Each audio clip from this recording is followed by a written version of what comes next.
A nombre de Centro Libanés y de la Asociación Al-Fursan, les doy la más cordial bienvenida esta noche. Hoy tenemos a varias personalidades que nos acompañan. El señor Jorge Serio, presidente de la Asociación de Asociaciones de Centro Libanés. Bienvenido.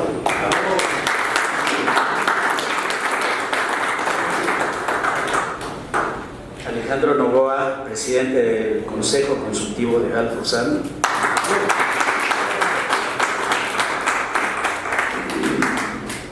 A nuestro presidente Luis Alberto García, presidente de la Asociación Al-Fursan.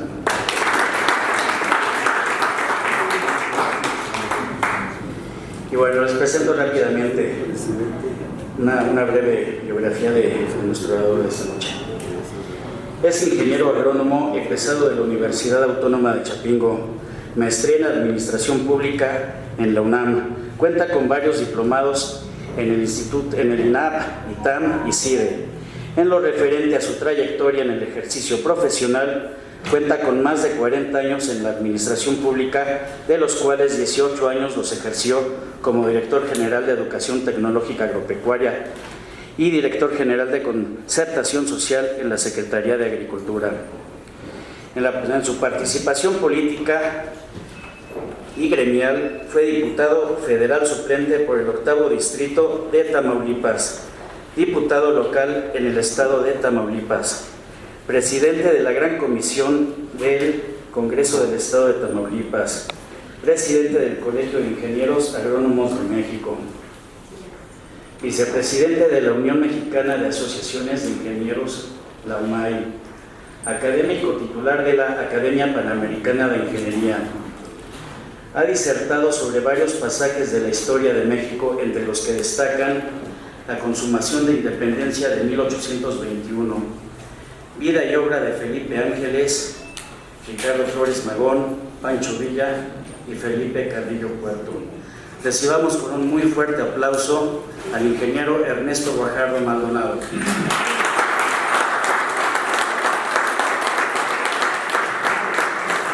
Jorgito, saludarte siempre con un gran cariño, un gran afecto, lo solidario que tú siempre has sido con nuestra asociación, tiene un alto mérito y un alto valor.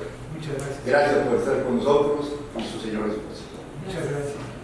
Amigos expresidentes de Al-Fursan, señoras y señores, agradecerle a todos ustedes su presencia para estar con nosotros en esta charla, más que en una conferencia, en esta plática que hablamos de tener el día de hoy sobre una de las figuras más relevantes, destacadas en la vida contemporánea de México, como es el general Plutarco Elías Calles. Me permiten hacer una digresión. Me da mucho gusto reencontrarme después de muchos años con un distinguido historiador de la Dirección de Educación Agropecuaria que el día de hoy está con nosotros. Con él llevamos una etapa muy importante en la vida de la educación rural, porque convocamos a los maestros, a los alumnos, a los historiadores regionales para que se hiciera un concurso y que la comunidad educativa le pusiera el nombre a su escuela. En esta jornada la condujo un distinguido maestro que el día de hoy nos acompaña, mi amigo Víctor. Gracias, Víctor, por estar.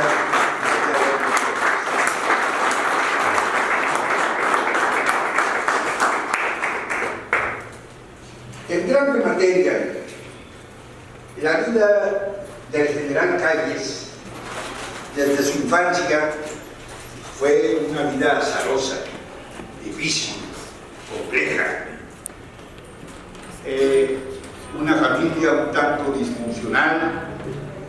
Su padre prácticamente abandona a la familia. La madre muere cuando él tiene apenas 3 años de edad y es recogido por un tío junto con su hermanita, que es la que los conduce, la que los forma y la que los lleva. de Guaymas, que es donde nace, se trasladan a Hermosillo. La familia de su tío los incorpora a la formación educativa. Allí transita por la educación básica y se forma como maestro finalmente en Hermosillo. Su formación profesional fue ascendente en la vida docente, es promovido inspector escolar, ejerce también el periodismo, se dedica a la agricultura, no con mucho éxito. Su vocación era política más que productiva. Y de esta manera Calles da un salto importante en su vida profesional, porque al tiempo el gobernador del estado de la época, el gobernador Maytorena, lo invita a que sea comisario en Agua Prieta, Sonora. Ahí empieza ya a desarrollar una nueva etapa en la vida del general Calles. De don Plutarco, todavía no era general. Inicia prácticamente también allí en Agua Prieta su carrera militar, apoya al gobierno de Madero. En aquel tiempo se dan varios focos de insurrección en contra de Madero, uno de ellos muy importante es el de Pascual Orozco en Chihuahua, y finalmente se decide, hay una fuerte acción de gobierno para combatir al orozquismo en Chihuahua. El orozquismo es derrotado y ahí adquiere ya Calles una primera presencia militar importante. Al tiempo se incorpora al ejército constitucionalista, se da en el centro del país la caída de Madero, Victoriano Huerta usurpa la presidencia y se conduce todo el movimiento constitucionalista encabezado por Carranza, 1913, 1914, para combatir al usurpador. Obregón juega un papel fundamental, se le nombra por parte de Carranza jefe militar del estado de Sonora y ya Calles a un lado de Obregón. Al tiempo derrotan a Huerta en el mes de agosto de 1914, derrotado Huerta, pero el grupo revolucionario se cinde, se confronta internamente. Y de aquel grupo homogéneo que era el constitucionalismo con Carranza a la cabeza, se da una decisión entre Villa contra Carranza. En 1915 se da la gran confrontación militar entre Carranza con Obregón como su brazo derecho y Villa, Francisco Villa. Se dan las batallas del Bajío en el primer semestre de 1915, donde el genio militar de Álvaro Obregón, sin haber ido al colegio militar, era un militar nato, derrota a un hombre tan importante para la batalla y para la guerra como era el propio Pancho Villa. Pancho Villa es derrotado en el Bajío en el primer semestre de 1915, se va a su tierra, casi su tierra, de hecho era originario de Durango, pero su asiento estaba en Chihuahua, y se va a Chihuahua. Todavía intenta Villa el rescate de su movimiento y se va a Sonora. Por toda la sierra llega a Sonora y trata de retomar el control político de este estado. Fue un intento fallido. Villa nuevamente es derrotado y prácticamente fue el tiro de gracia que tuvo la División del Norte en Agua Prieta, Sonora, donde ya Calles prácticamente derrota a Villa. Ahí concluye la fuerza militar del villismo. Gracias, político. Ya en 1915, con medianamente las cosas controladas por los revolucionarios, Carranza se asienta en el poder y nombra a Plutarco Elías Calles gobernador del estado de Sonora. Entra ya la etapa política del general Calles. Prácticamente con la derrota a Villa, Calles concluye su etapa militar. Lo fuerte de su etapa militar concluye de esa manera, para empezar la etapa del dirigente político que fue Plutarco Elías Calles. Como gobernador del estado de Sonora, impulsa una serie de acciones, de manera muy destacada el tema educativo, crea la escuela normal para profesores, escuelas de artes y oficios, crea sus bibliotecas, a las empresas mineras prácticamente les obliga a que en cada comunidad financiaran una escuela primaria, y de esa manera se avanzó en el terreno educativo en Sonora en esa época. Impulsa una nueva legislación civil y penal, impulsa la agricultura como actividad soporte de la economía sonorense, crea el Banco Agrícola, propone un nuevo régimen fiscal, en fin, empieza a destacarse lo que fue la visión del gobernante y la visión del futuro estadista. Prácticamente la obra de gobierno en Sonora fue el laboratorio político que anticipaba su actitud como futuro presidente del país. Su carrera política y administrativa lo va formando y lo va cuajando con mucho carácter y con mucho temple. Un hombre ya de por sí fuerte de carácter. Asume la Secretaría de Industria y Trabajo con el presidente Carranza, posteriormente secretario de Guerra con el presidente Adolfo de la Huerta, y luego ya como secretario de Gobernación con el presidente Álvaro Obregón. Toda esta carrera lo va formando para ser lo que fue en los pocos años posteriores al asumir la presidencia. No perdemos de vista que el Grupo Sonora es el grupo triunfador de la revolución. Es el grupo que conduce el poder político de la revolución y posteriormente del gobierno. A la cabeza, Álvaro Obregón, y sus dos brazos fuertes, Plutarco Elías Calles y Adolfo de la Huerta.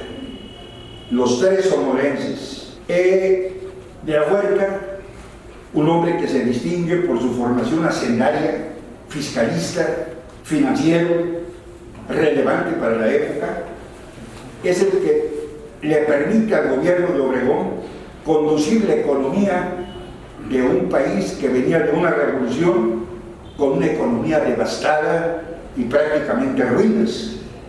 Ese es el mérito de Adolfo de la Huerta. Obregón lo envía a Estados Unidos a negociar la deuda externa, que mucho asfixiaba ya a la economía del país. Hizo un trabajo de filigrana económica, Adolfo de la Huerta, así reconocido por los sectores financieros de la época.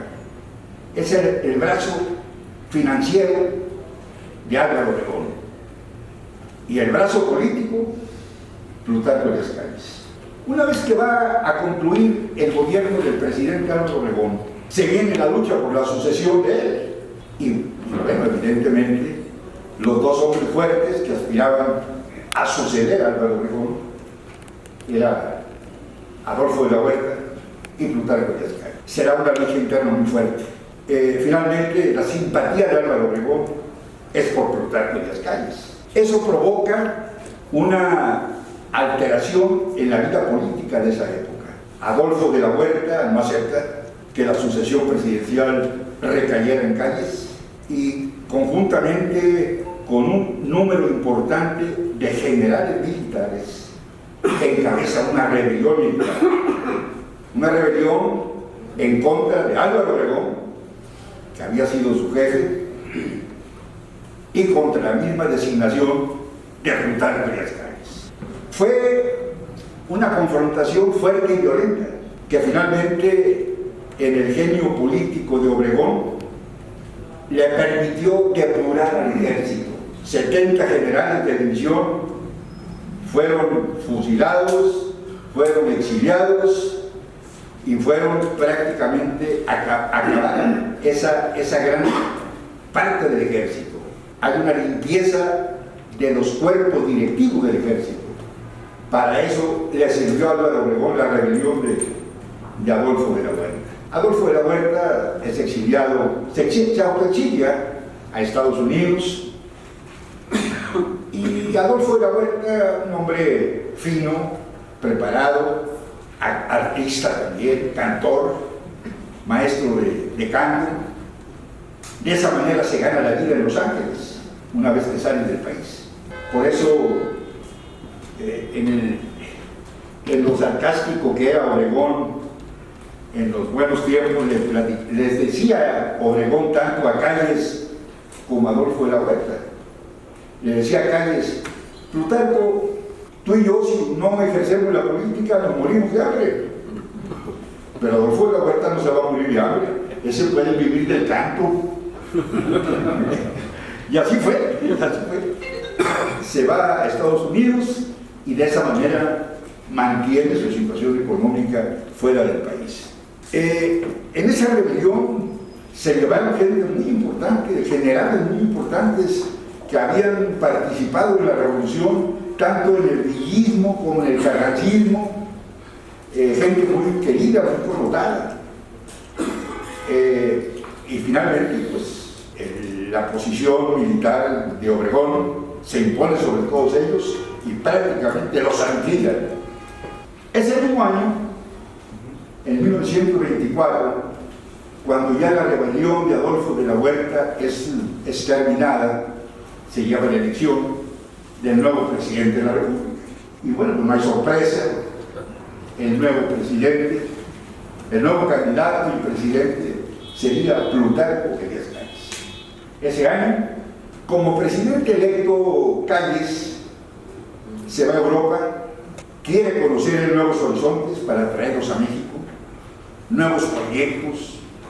Era un hombre de avanzada, era un hombre que veía más allá de lo que se estaba viviendo en la aldea que era México, y por eso se va a Europa como presidente electo.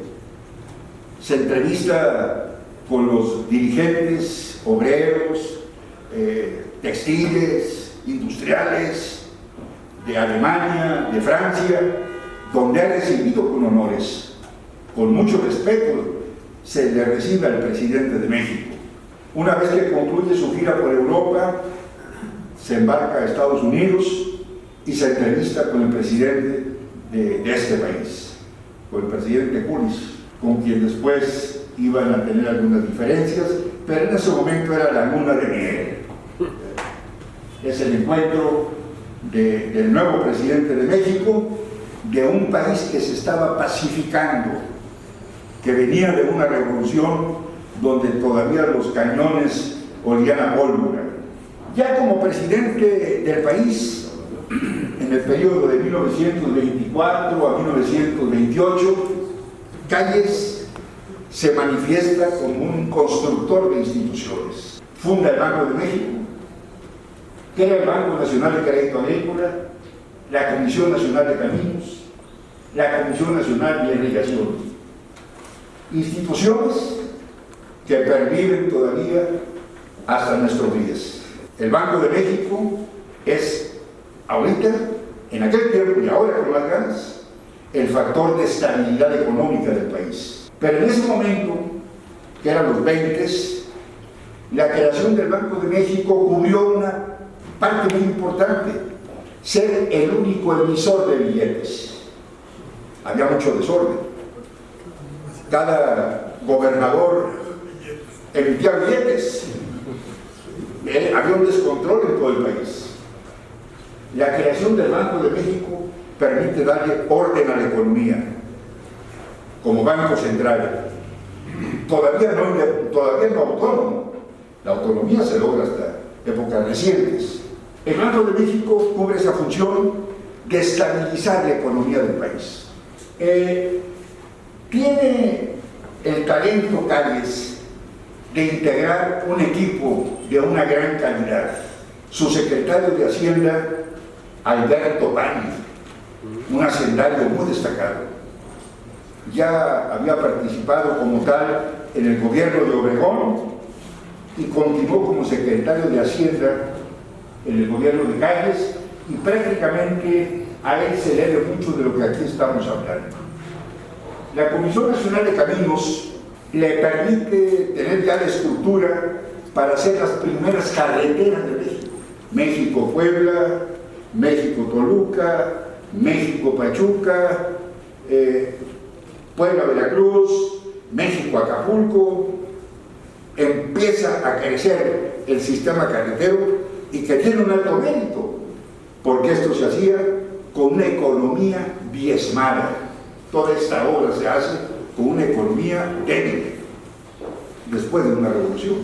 La misma Comisión Nacional de Irrigación es un organismo que se anticipa con muchos años a lo que después fue la Secretaría de Recursos Hidráulicos. La primera etapa fue la construcción de presas. Había que darle seguridad a la producción agrícola a través de la agricultura de riego, y se crea un sistema de presas prácticamente en el centro y norte del país. Se estabiliza la economía nacional, se restaura la confianza de los inversionistas y sobre todo negocia el pago de la deuda externa. Crea la nueva Ley General de Instituciones, se funda la Comisión Nacional Bancaria. Este tema del pago de la deuda externa es importante destacarlo porque al tiempo es uno de los motivos que nos pone a un pasito de ser invadidos por Estados Unidos. Ese evento de Calles es adelantarse un poco a lo que iba a pasar después. Su vena como educador impulsa la escuela rural, se crea el nivel de educación secundaria, se impulsa la educación técnica e industrial, se crean las escuelas centrales agrícolas, motor de desarrollo del campo del país, antecedentes de la Vegeta, mi querido Víctor. Estas son las bisnietas de la Vegeta. En el tema educativo, su secretario de Educación era un hombre de avanzada, el licenciado Puig, pero tenía como subsecretario a un maestro relevante, reconocido, el maestro Moisés Arzáiz. Seguramente ustedes han escuchado de él, hay muchas escuelas que llevan su nombre. Moisés Arzáiz era un maestro neolonés con una gran formación educativa de avanzada y consigue crear la educación secundaria. Ubiquémonos en el México de los 20. Dar ese paso de tener educación secundaria era un paso muy importante. Él construye ese modelo, lo impulsa y lo lleva prácticamente a todas las regiones del país, las escuelas secundarias. Las escuelas centrales agrícolas fue el motor de desarrollo del campo del país, así lo decimos. Hubo un agrónomo de esa época que había participado muy de cerca con Venustiano Carranza. Carranza lo había mandado a Estados Unidos a conocer los modelos educativos agropecuarios de Estados Unidos. Había viajado a Europa también, estuvo en Rusia, en Italia, en Francia, en fin, y traía una concepción muy clara y avanzada de lo que debería de ser la educación. Más allá de la educación regional, de la educación aldeana, era una educación visionaria, veía muy adelante, y ese es el concepto. El proyecto fue que la Escuela Central Agrícola fuera el motor de desarrollo del campo del país, donde también se estableciera ahí el Banco de Crédito Rural, de tal manera que los campesinos, los productores, sus hijos se formaban en la escuela y ellos adquirían el crédito también para participar en la actividad agrícola. Ese fue el concepto a grandes rasgos del ingeniero Robles para impulsar las escuelas centrales agrícolas. Por eso ahí decimos que es el motor del desarrollo del campo de aquella época. La modernización del ejército jugó también un papel muy importante en su gobierno.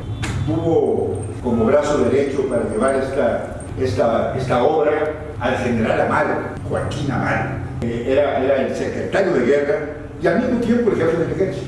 Da un paso muy importante en que el ejército tuviera pues, todo lo que implica la disciplina, el orden, el fortalecimiento, el equipamiento y todo lo que era un ejército moderno. Para el gobierno de Calles, esta fue una acción muy importante, modernizar el ejército del país. Impulsa las campañas de salud pública, los proyectos de vivienda. Era una gente muy aferrado a combatir el alcoholismo. Bueno, hacíamos alguna mención ya ahorita de que una de las decisiones acertadas del general Calles fue la integración de su gabinete. Gente de una gran calidad y de un gran compromiso con el país. No era muy afecto a las recomendaciones, estimulaba mucho el mérito, reconocía mucho el mérito, y de esa manera integra un gabinete que algunas de estas personalidades ya las comentábamos, con Alberto Pan en Hacienda, Moisés Sánchez en Educación, Gonzalo Robles en Agricultura, Gómez Morín, que jugó un papel muy importante también en la parte financiera. Gómez Morín concibe la ley de crédito, concibe todo lo que fue la parte de darle orden al aspecto hacendario ya en la época del gobierno de Calles. Y desde luego el general Joaquín Amaro, que ya lo comentábamos hace un momento. Ya inclusive ahí nos da una idea de la formalidad que el presidente Calles tenía sobre su gabinete, el cuidado de las formas, el vestido, el orden, el respeto. En el gobierno de Calles hubo tres grandes eventos que simbraron la vida del país. Uno de ellos fue la Guerra Cristera. La Guerra Cristera se da entre 1926 y 1929. Es una guerra religiosa en que se confronta la Iglesia Católica con el gobierno. Se desata una guerra religiosa tremenda, y recordemos que las guerras religiosas son las más cruentas que puede haber en el mundo, más que las guerras políticas, las religiosas. El punto de discrepancia fue la Constitución de 1917. La Iglesia no estaba de acuerdo, el episcopado no estaba de acuerdo con el artículo tercero, con el artículo quinto, con el 27 y con el 130. 4 artículos que estaban en la mira de la Iglesia Católica. No estaban de acuerdo con la educación laica, no estaban de acuerdo con que el gobierno llevara el registro de los sacerdotes que había en el país, no estaban de acuerdo con que en el artículo 27 se contemplara que la nación era dueña soberana de los recursos del país. En todo eso no estaba de acuerdo la Iglesia. Tuvieron muchas pláticas tratando de evitar una confrontación violenta. Finalmente no se llegó a ningún acuerdo. Y en 1926 se inicia prácticamente la Guerra Cristera, así conocida en la historia del país, la cristiada. La Iglesia toma una decisión muy en su lugar, pero que violenta aún más las cosas. Ordena el cierre de los templos y ordena que no se practique el culto, por no estar de acuerdo con lo que se conoció después como la Ley Calles. Y eso pues violenta la acción de un pueblo católico, de un pueblo que tiene toda esa carga religiosa, y se violentaron las cosas. Al año siguiente, la propia Iglesia arma a los cristianos. El Vaticano, el Papa de la época, también se confronta con el gobierno de Calles. Y bueno, se desata la guerra. Los estados de mayor presencia tuvo la Guerra Cristera fueron los Altos de Jalisco, Guanajuato, Nayarit, Zacatecas, Durango, con menor presencia en otros estados, pero ahí era donde estaba la oferta. El centro y el occidente del país. Fueron 3 años de luchas encarnizadas. El ejército nacional contra los cristeros de la época. Se estima que hubo un resultado de 100,000 muertos, que para un país de 20 millones de gentes, 100,000 muertos era mucha gente. Uno que hubiera sido. Finalmente, Calles termina su gobierno en 1928, pero la guerra sigue. Prácticamente al que le toca concluir, llegar a acuerdos con la Iglesia, fue al presidente que sucede a Calles, que es don Emilio Portes Gil. Es el que finalmente llega a acuerdos con la Iglesia, con el Vaticano, y concluye la guerra. Concluye la guerra, se respetan los esquemas de la Iglesia Católica y se llegan a los acuerdos de respetar la Constitución, que ese era el punto de confrontación que había entre una parte y la otra. En esta conciliación de gobierno e Iglesia, jugó un papel muy importante el embajador de Estados Unidos. Los embajadores de Estados Unidos han jugado siempre papeles importantes en la vida del país, para bien o para mal. En este caso fue para bien. El Morro era el embajador de Estados Unidos en México. Logra, con muy buenos oficios, con mucha sensibilidad diplomática, influir en el Vaticano a través del obispo que había en Estados Unidos, del amigo del embajador, para que a través de los buenos oficios del embajador se pudiera llegar a un acuerdo del gobierno con la Iglesia. Y finalmente concluye la guerra en 1929. El segundo evento importante: hay una inminente invasión norteamericana en 1927, que la historia poco lo registra. Hay 3 razones fundamentales.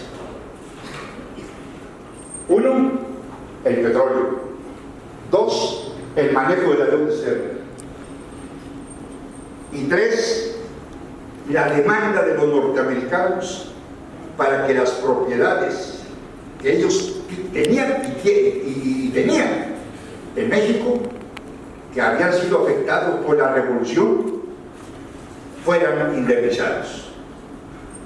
Esas 3 razones son las que provocan una inminente invasión norteamericana en México, y aquí aparecen ya los barcos de guerra enfrente del puerto de Veracruz.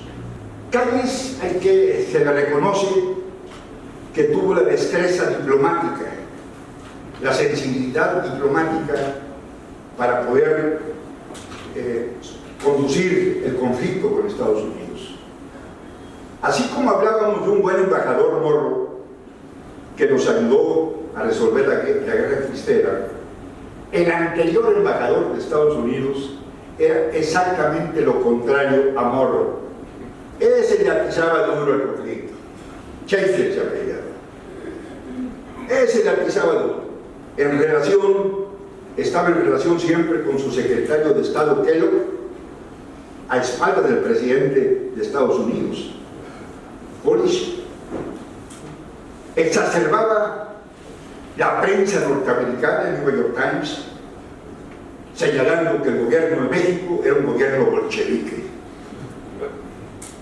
que estaba en vínculos con Stalin, con Rusia, y que era un peligro para Estados Unidos. Ese era el manejo que le daba. Calles se hace de información muy delicada, donde en esa información que puede tomar, a lo mejor no con recursos muy legales, pero finalmente es información, y se la hace llegar al presidente de los Estados Unidos, donde se evidencia el manejo conspirativo que tenía el embajador con el secretario de Estado. El presidente de Estados Unidos fue sensible al tema. Los barcos de guerra ya estaban frente a Tampico, a Tuxpan y a Veracruz, a un pasito de invadir México. El tema, como ya lo decíamos, era el petróleo. Calles muy firme en su postura y al mismo tiempo muy flexible. Manda al general Cárdenas a la Huasteca a hacerse cargo del manejo de los pozos petroleros. Al gobernador Corte Civil de Tamaulipas le ordena que se traslade a Tampico para que desde Tampico maneje el control de los pozos petroleros, para que a una voz de calles los pozos petroleros se incendien. Y así lo dijo, para que los gringos recojan cenizas, no recojan petróleo.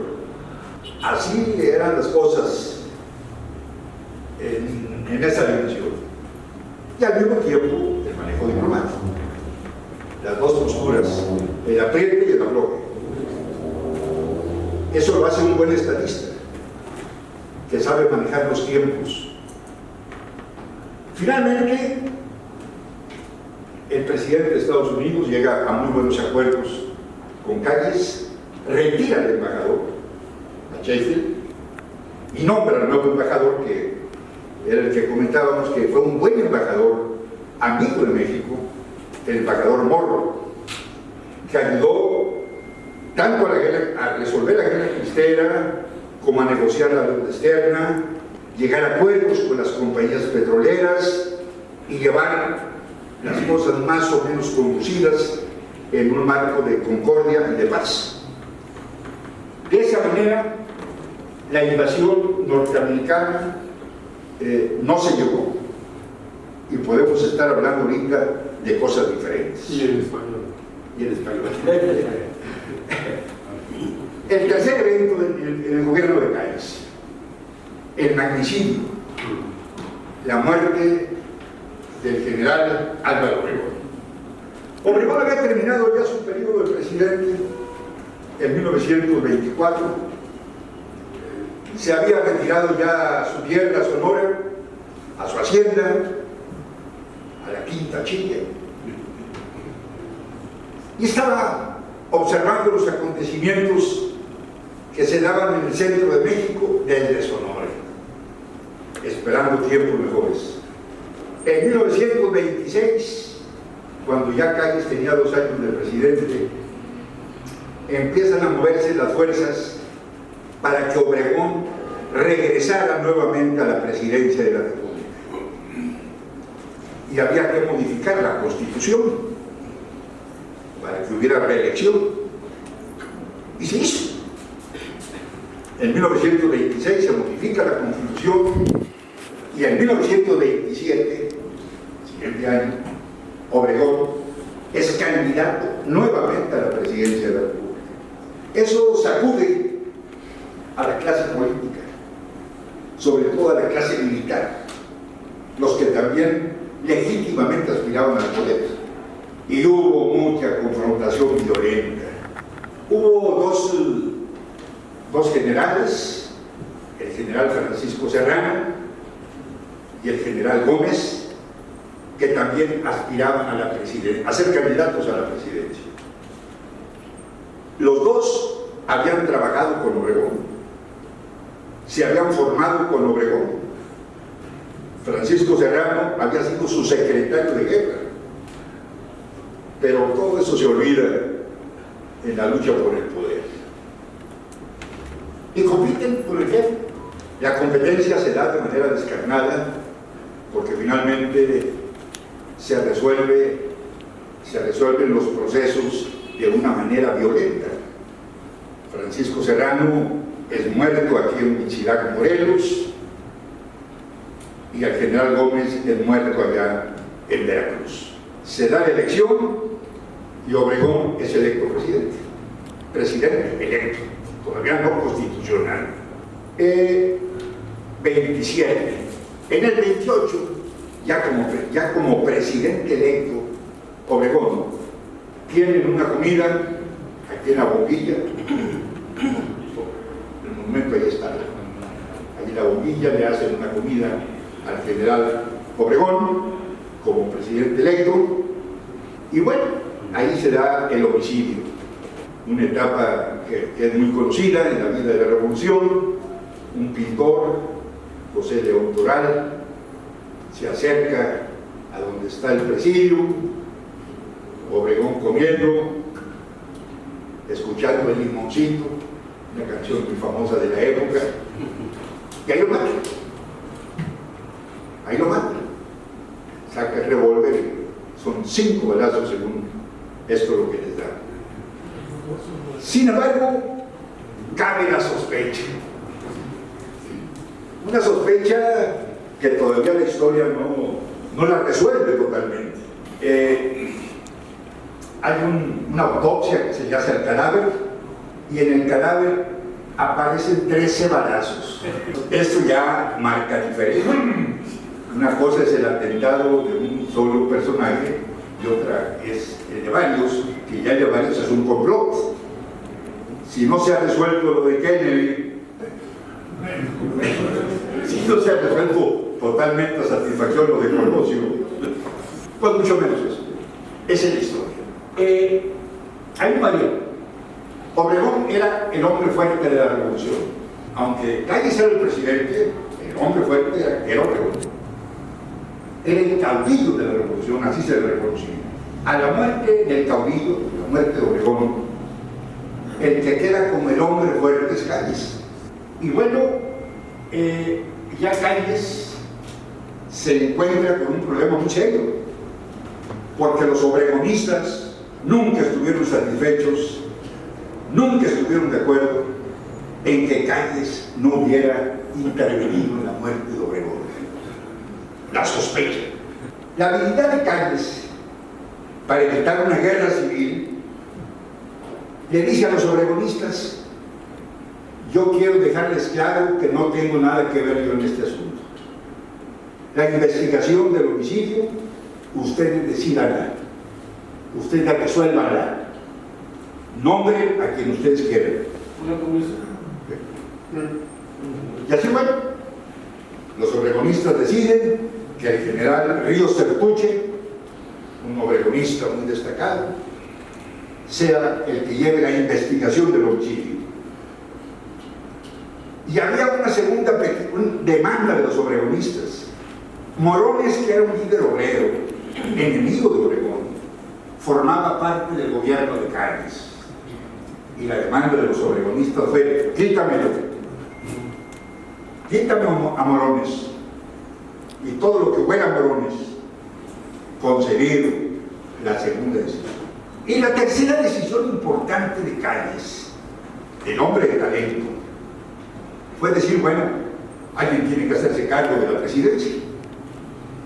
Y si algunos piensan que yo quiero seguir en la presidencia, se equivocan. Yo concluyo y me voy. Así dijo alguien que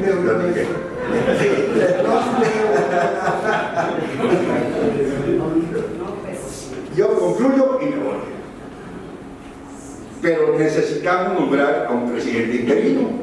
Y la propuesta, ahí fue el acuerdo ya de los generales, de los gobernadores, que fuera un civil, que fuera una gente que tuviera cierto prestigio, que estuviera ligado a Obregón, y que ese debería de ser el perfil del nuevo presidente del país. Y ese perfil recae en Emilio Portes Gil, que venía de ser gobernador de Tamaulipas, un abogado joven, 37 años, muy joven pero con mucha formación política, bien visto, y es el que se hace cargo de la presidencia. Es electo, es aprobado en la Cámara de Diputados, se corre todo el procedimiento y asume la presidencia de la República. Esas 3 decisiones, la investigación del homicidio a manos de los obregonistas, La segunda decisión, Morrones fuera. Y la tercera, un presidente civil, fue lo que calmó las cosas. Fue lo que le dio serenidad al país. Con eso, el mérito de Calles es que se evitó una nueva guerra civil, porque ya estaban armadas las fuerzas. Volvían nuevamente a las armas. Eso provocaba la muerte de Obregón. Y esas tres decisiones fueron las que hizo que el país se pacificara, se apaciguara y se condujera. Evidentemente, Calles queda como el hombre fuerte. Había dos, uno ya había pasado mejor vida, quedaba él. Y en ese momento, a Calles se le reconoce como el jefe máximo de la revolución. Por eso, la etapa que vamos a ver ahorita, del maximato, de ahí viene el término, de ahí viene la expresión, jefe máximo. Concluye Calles su periodo presidencial el 30 de noviembre de 1928, se retira él a su hacienda, a Cuernavaca, y desde allí empieza a mover las cosas, de manera muy discreta y muy abierta también. Y el siguiente paso que da es decir y reconocer: México debe de pasar ya de ser un país de caudillos a un país de instituciones, y crea un órgano político para que ese órgano político fuera el que condujera la sucesión pacífica del poder. En 1929, la creación del PNR, así reconocido por los historiadores de un signo y del otro, la creación maquiavélica, así lo dicen, de Plutarco Elías Calles, la creación maquiavélica, porque fue lo que permitió que a través de este órgano político, el PNR, el partido, el abuelo del PRI, abuelo bisabuelo, fuera el que condujera la sucesión presidencial. Que cada 6 años las luchas fueran internas, luchas cívicas, luchas políticas, pero no luchas armadas. Y que internamente se resolviera de manera pacífica quién sería el nuevo presidente. Ese es el gran paso que se da en esa época, que mantiene la estabilidad política durante todo el siglo, hasta nuestros días, mientras que en otros países de América Latina eran los golpes de Estado, los golpes sangrientos militares en la lucha por el poder. Argentina, Chile, Brasil, Uruguay, Venezuela, Colombia, Ecuador, todos estos países vivieron golpes militares en el curso del siglo, con un alto costo social, y político, y económico, y de vidas. En México, este instrumento fue lo que permitió que la sucesión del poder se diera de manera pacífica. El lugar de descanso de los presidentes, yo le decía a Sergio, mi amigo, es que Tehuacán, todavía hasta la época, tiene sus aguas sulfurosas, y Sergio me corrige, no son sulfurosas, son minerales, y tiene razón. Había comida los que aspiraban a ser alguien en la vida política del país, a ver al gran jefe de la revolución. Cada uno de estos 4 presidentes vivió su época, tiempos difíciles, de un México revolucionario. Porque por ejemplo, aquí comenzaríamos algo muy relevante. Porque tiene el mérito de haber concluido la guerra cristera, tiene el mérito de haber dado el paso de la autonomía universitaria, tiene el mérito de haberle dado asilo a Sandino en la época difícil de Nicaragua. Ese fue el conocido. Pascual Ortiz Rubio, que fue un presidente del cual la propia historia se burla mucho de él, pero tiene sus méritos también. Se le conoce como el nopalito. Y la verdad es que cuando él toma cuando él es electo presidente en el Estadio Nacional, se dirige a Palacio con su familia, y al Palacio tiene un atentado, 2 balazos. Le dan a él y otro a su esposa. A él una bala le pegó en la mandíbula, entonces lo hacía vapear. Finalmente salva la vida, pero lo hacía vapear. Al pueblo no se le pasa nada. Y era seguramente esa que ustedes recuerdan con Ortiz Rubio, que el pueblo decía: aquí vive, era Chapultepec y la Colonia Azures. En la Colonia Azures vivía tal vez de su casa. Pero decían de Ortiz Rubio: aquí vive el presidente, en el castillo de Chapultepec, pero el que manda vive enfrente. Sin embargo, Ortiz Rubio, por ejemplo, había que destacar de su escaso tiempo que estuvo en la presidencia, que logra posicionar a México en la Liga Mundial, en la Sociedad Mundial de Naciones. México estaba muy orillado, no tenía presencia internacional. Pascual Ortiz Rubio da ese paso. La doctrina Estrada, de la que mucha obra hablamos de ella, es obra de Pascual Ortiz Rubio, porque su secretario de Relaciones Exteriores era don Genaro Estrada. Y de ahí viene la doctrina Estrada, la autodeterminación. Abelardo de Rodríguez también fue un presidente que tuvo su época importante, duró 2 años. Abelardo crea instituciones del tipo de la Nacional Financiera, pero sobre todo le da mucho fortalecimiento a la economía del país. Es el despegue de la economía en 1932-34.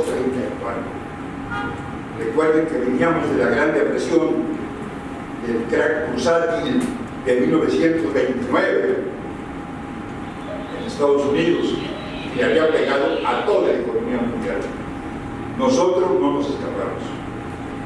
Cayó el precio del petróleo, el precio de la plata, el precio del nequén, los productos de exportación desplomados, desempleo, carestía, falta de alimentos, una crisis muy severa.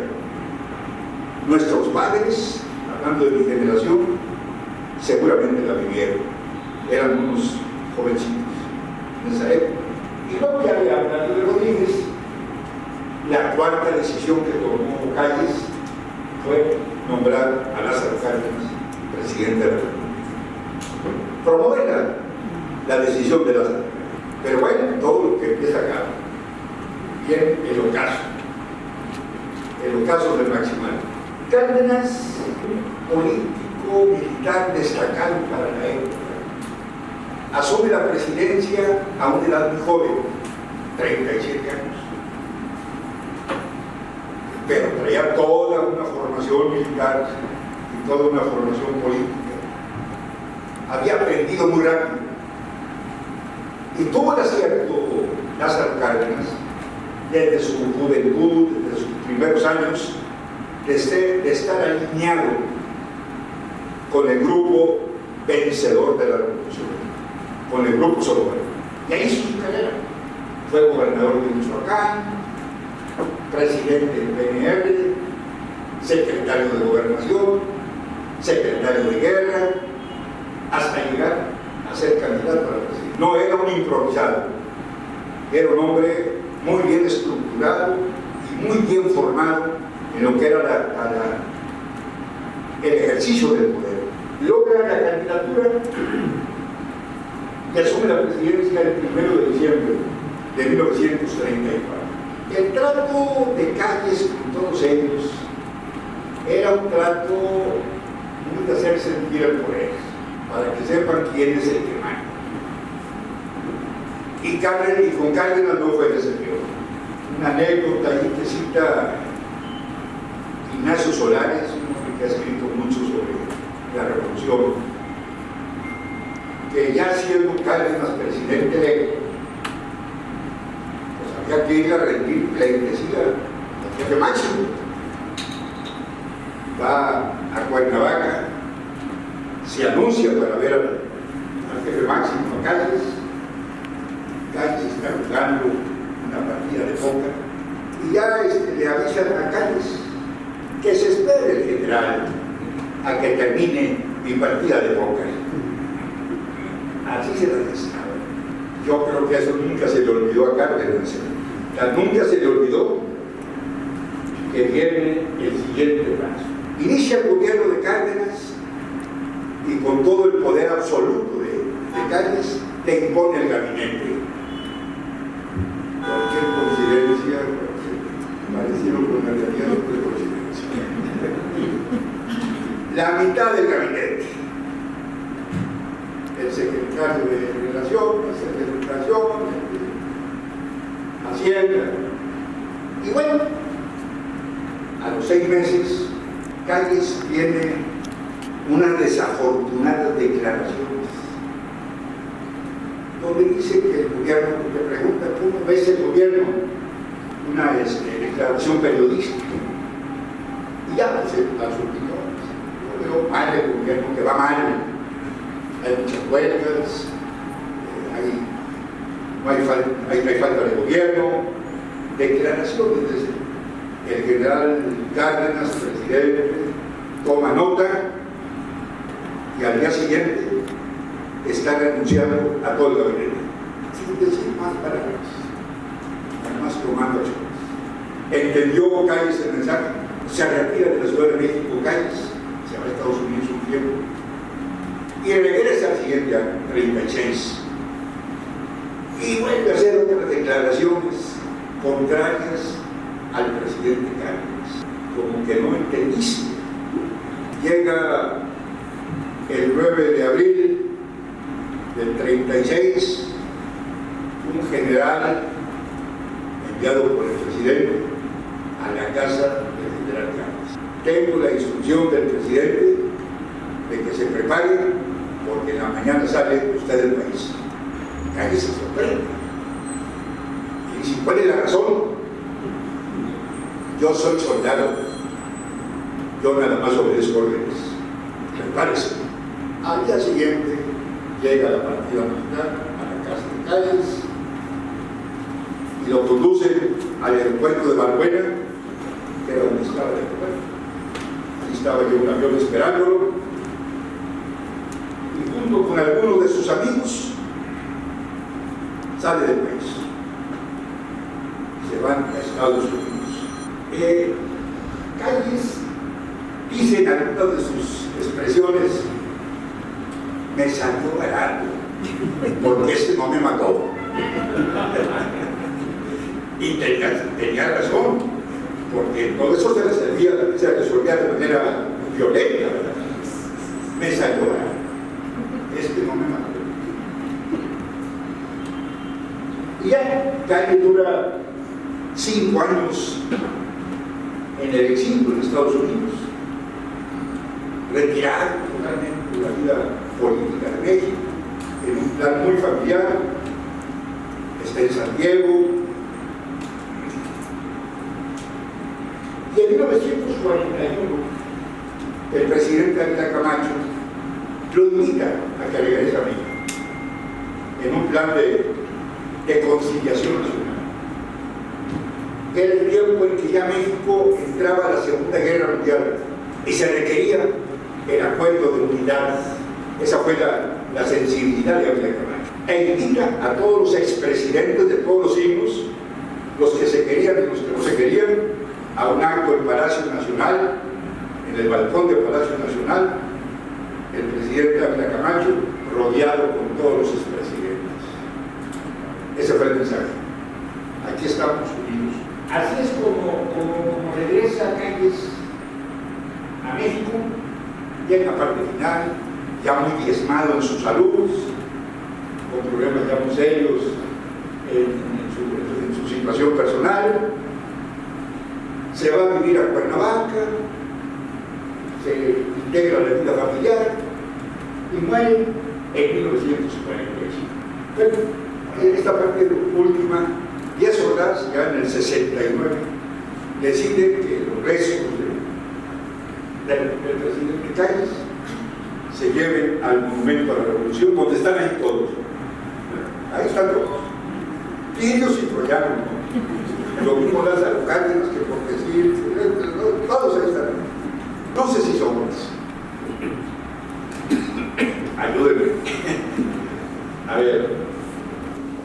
Dentro de lo que pudiéramos destacar de la vida de Calles es lo que ya comentábamos hace un buen momento, es un constructor de instituciones. Eso nadie se lo puede discutir.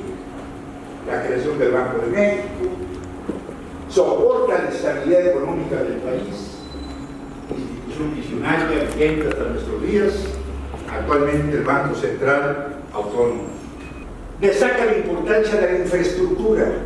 Sin la infraestructura un país no puede desarrollarse. Si no tienes puertos, carreteras, aeropuertos, no hay desarrollo. Para él esto era muy importante. Luego, impulsa la modernización del ejército por todo lo que significaba el ejército como gran factor de poder. La educación, piedra angular de su gobierno, construcción de escuelas, la creación de escuelas de artes y oficios, campañas de alfabetización, un gobernante educador. Fue un gran reformador político. Si hablamos de reforma política, esta fue una reforma de alto calado. La creación de un órgano que garantizara la sucesión pacífica del poder. Maneja con una gran habilidad diplomática con Estados Unidos el tema del petróleo.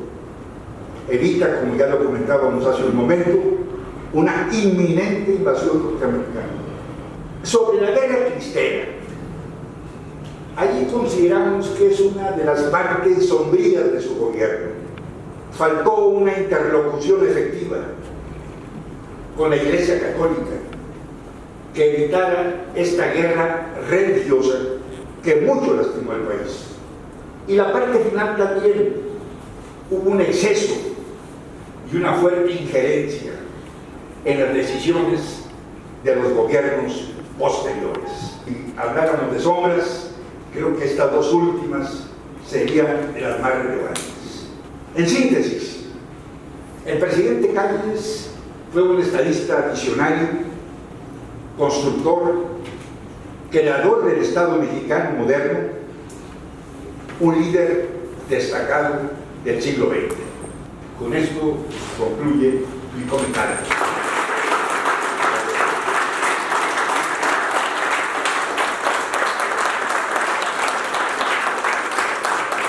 ¿Alguna pregunta que quieran hacer? Yo, una muy sencilla. Sí, Jorgito. ¿Estaban que se usaron los tanques de Calles era libanés?